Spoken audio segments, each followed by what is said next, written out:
Hello बच्चों, आइए इस प्रश्न को देखते हैं। निम्नलिखित में से कौन सा कथन असत्य है? हमारे विकल्प हैं। विकल्प ए है एल्जिन और कैरागिनिन शैवाल के उत्पाद हैं। विकल्प बी है अगार अगार जिलेडियम और त्रोसिलेरिया से प्राप्त होता है। विकल्प सी है हमारा क्लोरेला और स्पाइरुलिना के अंतरिक्ष खाद्य पदार्थ के रूप में उपयोग किए जाते हैं। विकल्प डी है हमारा रोडोफाइसी में संचयित घमा या जो भोजन होता है वो मैनिटोल होता है। आइए इस प्रश्न की मुख्य अवधारणा देखते हैं। इस प्रश्न में हमसे पूछा गया है गलत कथन कौन सा है। आइए इस प्रश्न का हल देखते हैं। पहला है हमारा एल्जिन और कैरागिनिन यह जो शैवाल के उत्पाद हैं, तो यह कथन तो सही है क्योंकि शैवाल जो एल्जिन है हमारा वह होती है हमारी भूरी शैवाल,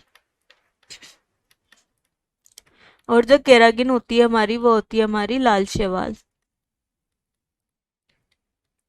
शैवाल जो होते हैं वह मनुष्य के लिए बहुत ही उपयोगी होते हैं। समुद्री जो शैवाल होते हैं वह हाइड्रोकार्बन उत्पन्न करते हैं। हाइड्रोकार्बन उत्पन्न करते हैं। एल्जिन जो होता है इसका उपयोग हम डेयरी उत्पाद में स्थूलक के रूप में या स्थिरक के रूप में करते हैं। और केराटिन का उपयोग भी हम दुग्ध उत्पाद या आइसक्रीम उत्पाद में हम इसे स्थिरक के रूप में प्रयोग लेते हैं। तो हमारा पहला विकल्प तो यहाँ सही है। विकल्प बी दे रखा है हमारा अगार अगार जिलेडियम और त्रोसिलेरिया से जो है प्राप्त होता है। अगार अगार जो है वह होता है हमारा लाल शैवाल का मुख्य स्रोत। यह होता है एक जेली जैसा पदार्थ होता है, जेली जैसा पदार्थ होता है, और इसका प्रयोग जो है सूक्ष्म जीवों की वृद्धि के लिए पोषक माध्यम तैयार करने के लिए होता है। पोषक माध्यम जो बनाते हैं हम जिसमें सूक्ष्म जीव वृद्धि करते हैं उसके लिए हम अगार अगार का प्रयोग करते हैं। तो यह कथन भी हमारा सही है। विकल्प सी जो हमारा दे रखा है क्लोरेला और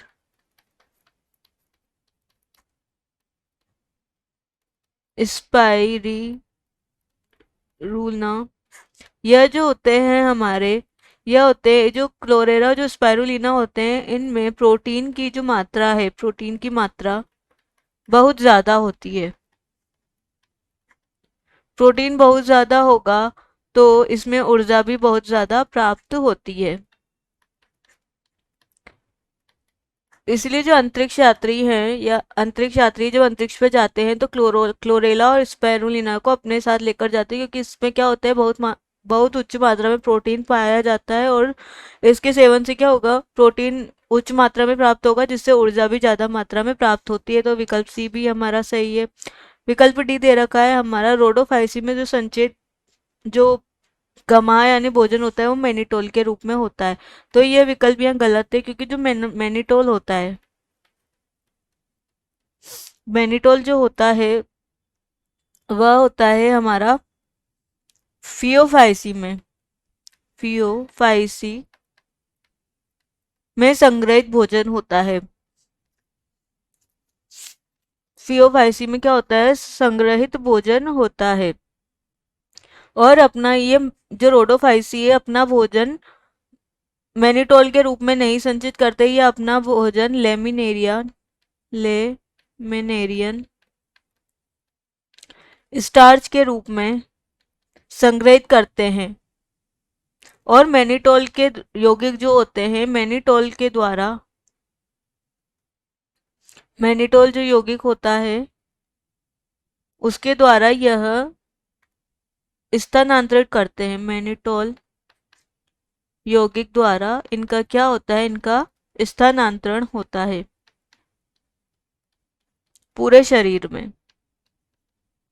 अतः विकल्प डी जो दिया गया है ये हमारा गलत विकल्प होता है, क्योंकि रोडोफाइसी में जो संचित भोजन होता है, गमाह जिसे हम भोजन बोलते हैं, वह होता है स्टार्च के रूप में तो संचित होता है, परंतु जो उसका स्थानांतरण है वो मैनिटोल यौगिक करते हैं। इस अतः हमारा सही विकल्प है विकल्प डी, रोडोफाइसी में संचित भोजन स्टार्च गमा मैनिटोल होता है। यह विकल्प गलत है। आशा है कि आप इसे अच्छी तरह समझ गए होंगे। धन्यवाद।